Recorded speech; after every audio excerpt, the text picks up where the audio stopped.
Ooh, shiny. Ooh, shiny.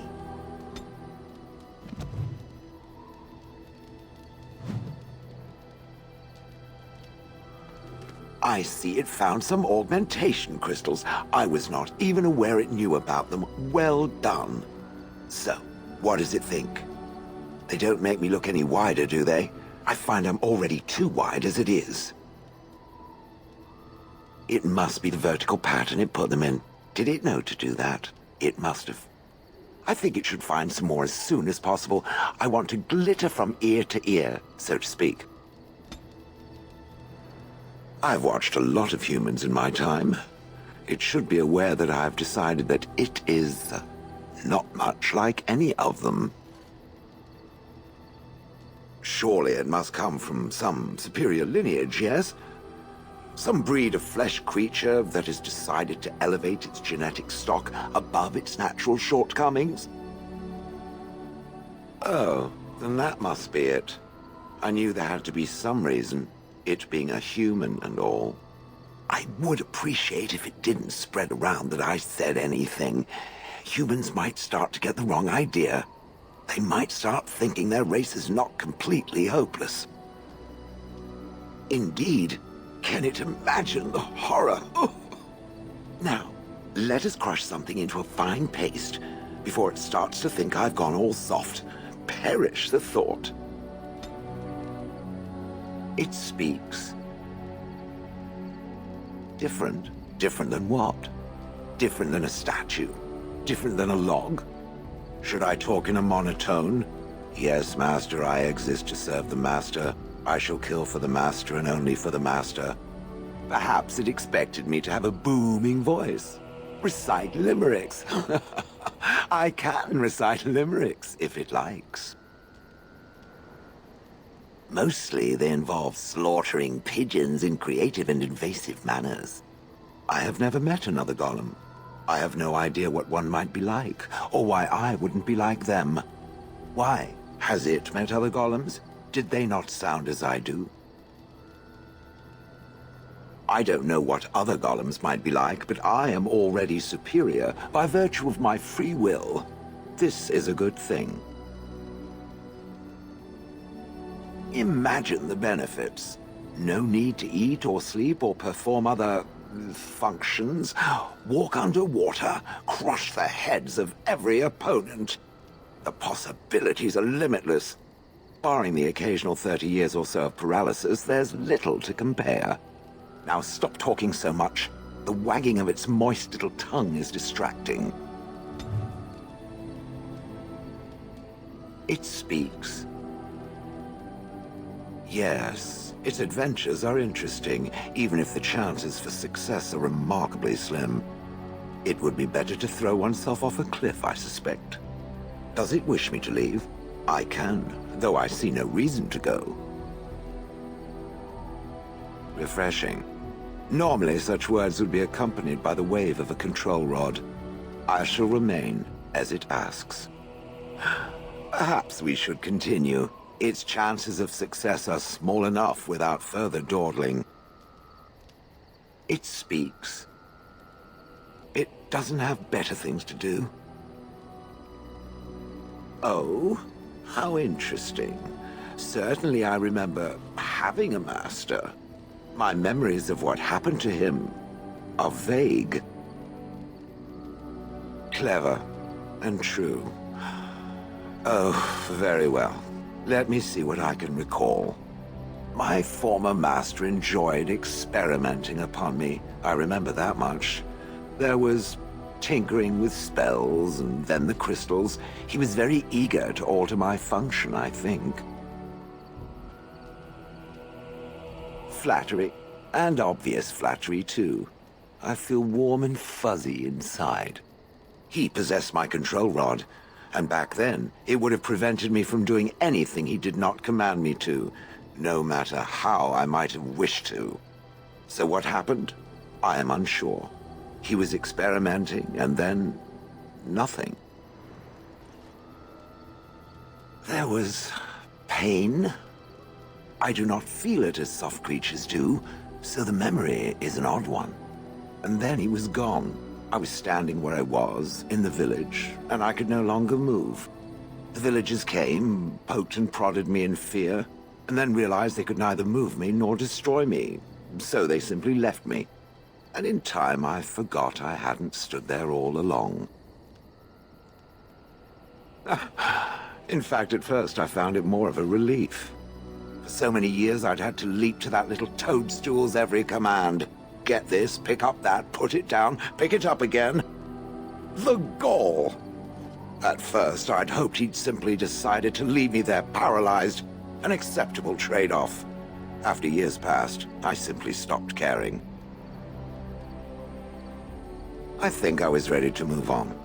Another few years and the moss would have covered my face, and then where would I have been? Whatever the mage did seemed to render the control rod useless, for which I should be thankful, yes? And provided it doesn't decide to copy his experiments, not that I would allow it, it is nothing to fear from me. Much. The things that it fights, and it fights things often, that is a different story. Let us get back to the walking and the fighting. My stone is beginning to itch again. It speaks.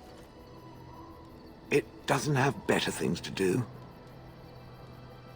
I like to think of them as accessories.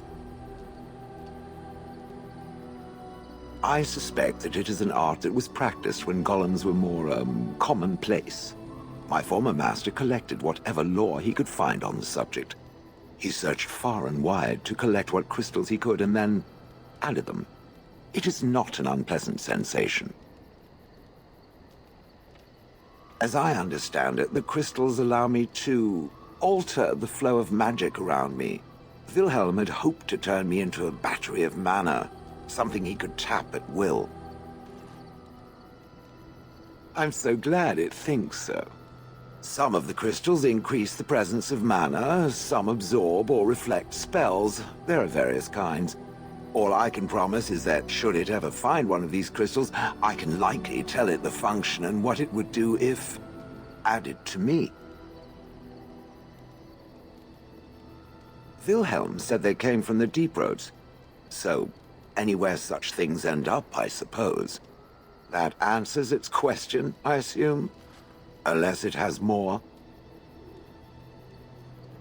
Oh yes, that I remember quite well. My former master, the mage Wilhelm, he brought me. As I recall, he had acquired some position with whatever lord ruled the land. I, being little more than a glorified possession at the time, was brought along. Oh, how he enjoyed impressing the villagers with me. Gollum snarl at that villager there, be fearsome. And of course, I would have to do it. I'd have happily stomped them all into paste, and then ripped down their little houses and stomped on them, too. In fact, after 30 years of watching them, I'd do it twice. What I didn't like was being ordered to do it. Dangled in front of those frightened morons like some scary thing. Once I was a statue, it took those villagers years before they'd even approach me. The first one to actually work up the nerve to touch me urinated himself. Ugh.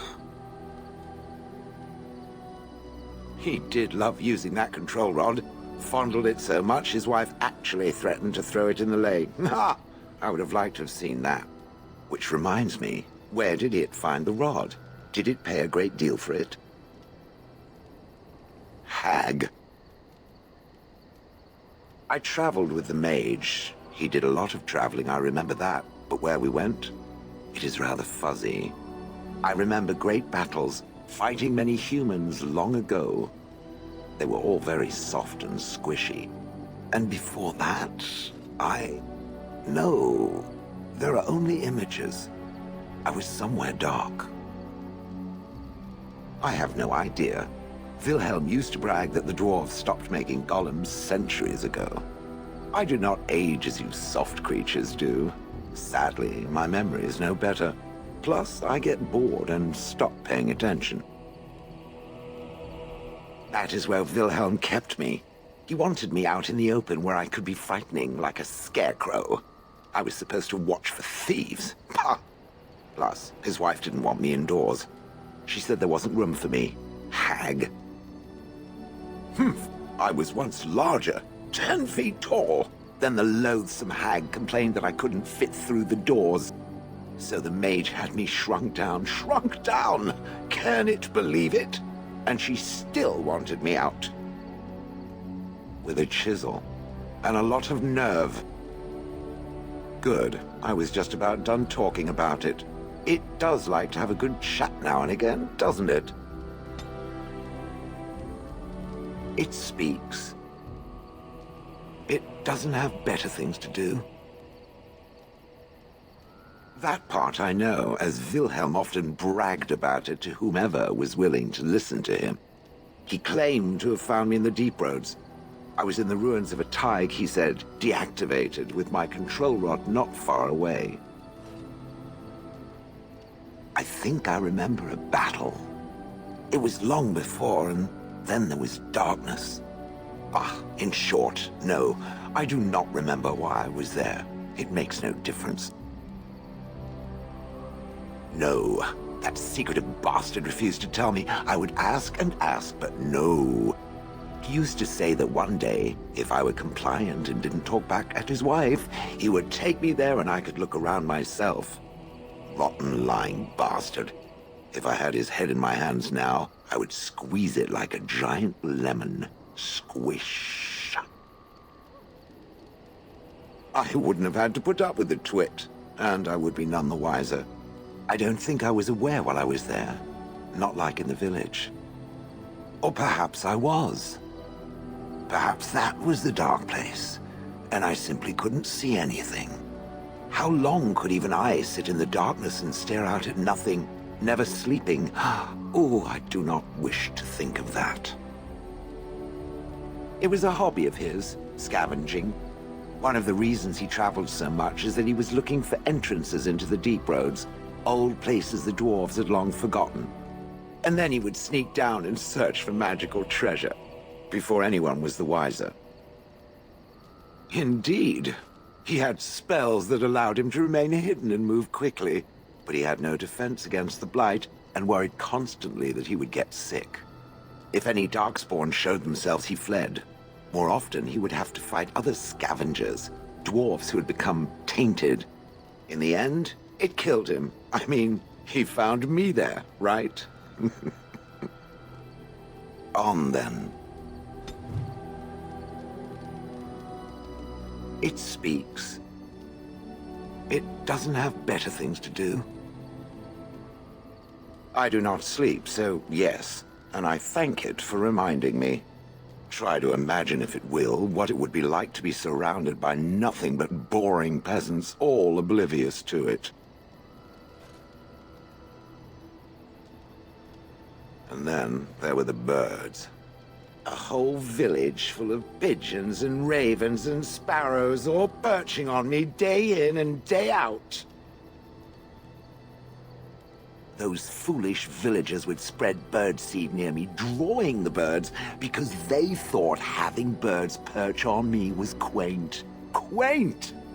If there hadn't been the occasional kind soul to scour me clean, I don't care to discuss this anymore. It speaks. It doesn't have better things to do. That is true. I do not. I'm not interested in getting into a discussion on the subject, however. Ask another time. If it is done asking overly obvious questions, let us find some humans to throw off a cliff or something.